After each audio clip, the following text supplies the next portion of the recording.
Hello friends, नमस्कार दोस्तों। हमारे यूट्यूब पेज क्लिनिकल फार्मेसी पे आपका स्वागत है।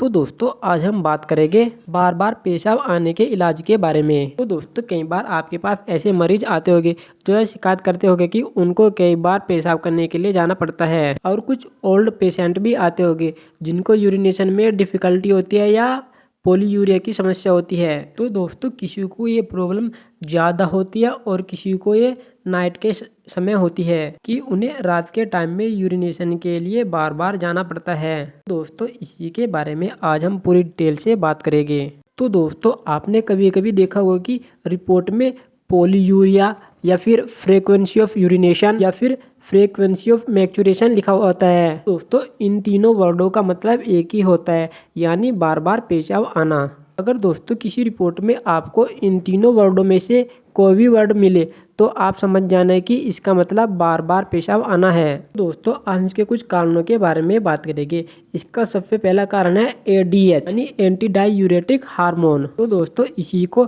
वेसोप्रेसिन भी कहते हैं। जहाँ पर पिट्यूटरी ग्लैंड होती है वहाँ से ये हार्मोन रिलीज होता है। ये काम करते हैं कि जो यूरिन होता है किडनी के अंदर, ये वाटर को रिटेन करता है यानी वाटर की मात्रा को कंट्रोल करता है। तो जब एडीएच कम बनता है तो यूरिन से वाटर का कंटेंट नहीं हो पाता, यूरिन ज़्यादा बनता है, जिसके लिए पेशेंट को बार बार जाना पड़ता है। तो दोस्तों, इसका अगला कारण है इनलार्ज प्रोस्टेट। अगर दोस्तों किसी व्यक्ति की प्रोस्टेट बढ़ी हुई है तो उसका ये भी एक कारण हो सकता है। ये ओल्ड एज के जो व्यक्ति होते हैं उनमें ज़्यादा देखने को मिलता है। तो दोस्तों, इसका अगला कारण है कॉफ़ी एंड अल्कोहल। दोस्तों, आप कॉफ़ी या अल्कोहल का ज़्यादा सेवन करते हैं तो उसके लिए भी आपको बार बार पेशाब करने के लिए जाना पड़ सकता है। इसका अगला कारण है प्रेगनेंसी। जो प्रेग्नेंट लेडी होती है तो उसका ब्लैडर पे थोड़ा दबाव बढ़ जाता है, जो बच्चे के जन्म के बाद नॉर्मल हो जाता है। इसका अगला कारण है यूटीआई। यदि किसी व्यक्ति के यूरिनरी ट्रैक में इन्फेक्शन है,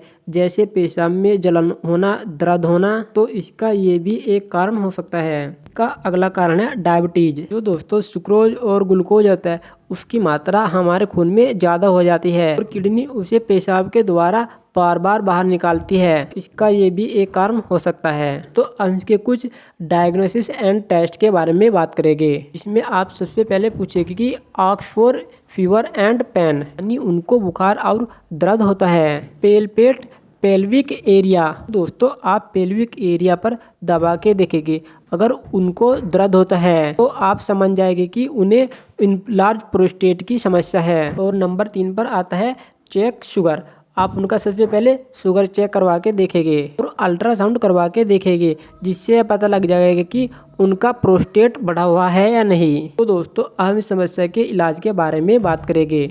इफ़ बर्निंग एंड फीवर, किसी व्यक्ति को जलन और बुखार है तो उसके लिए आप सबसे पहले नॉर्फ्लॉक्स 400 दिन में 2 बार देंगे। तो नॉर्फ्लॉक्स होता है दोस्तों, वो यूटीआई में काफ़ी कारगर होता है। तो दोस्तों, हमारी अगली दवाई है यूरी स्पास। दोस्तों, जो इसमें मेन कंटेंट होता है वो होता है फ्लोवोक्सेट हाइड्रोक्लोराइड। दोस्तों, ये एक एंटी मस्करिनिक होता है जो हमारी मांसपेशियों को आराम देकर कार्य करता है और इस दवाई को भी आप दिन में 2 बार दे सकते हैं। हमारी अगली दवाई है सीटल सिरप। इसका main content disodium hydrogen citrate होता है। इस सिरप को आप 10-10 ml दिन में 3 बार आधे गिलास पानी में घोलकर ले सकते हैं। तो दोस्तों, अब हम अपनी अगली दवाई के बारे में बात करेंगे।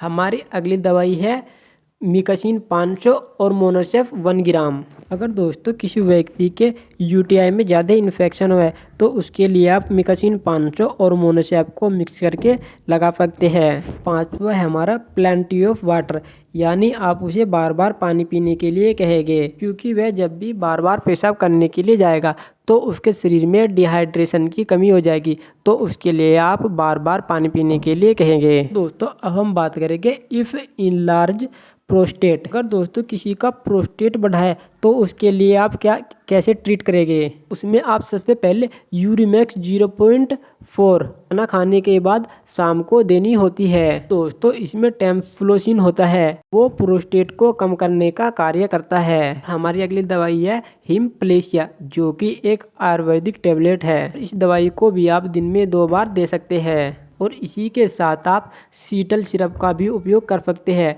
इस सिरप को आप दिन में 3 बार आधे गिलास पानी में घोल के देना होता है। अगर दोस्तों किसी व्यक्ति का प्रोस्टेट बढ़ा है तो उसके लिए आप इन दवाइयों का उपयोग कर सकते हैं। तो दोस्तों यह वीडियो आपको जानकारी के उद्देश्य से बनाई गई थी। बिना डॉक्टर की सलाह के दवा का उपयोग न करें। यदि दोस्तों आपको हमारी वीडियो अच्छी लगी हो तो इसे लाइक करना और हमारे चैनल को सब्सक्राइब करना। तब तक के लिए जय हिंद दोस्तों।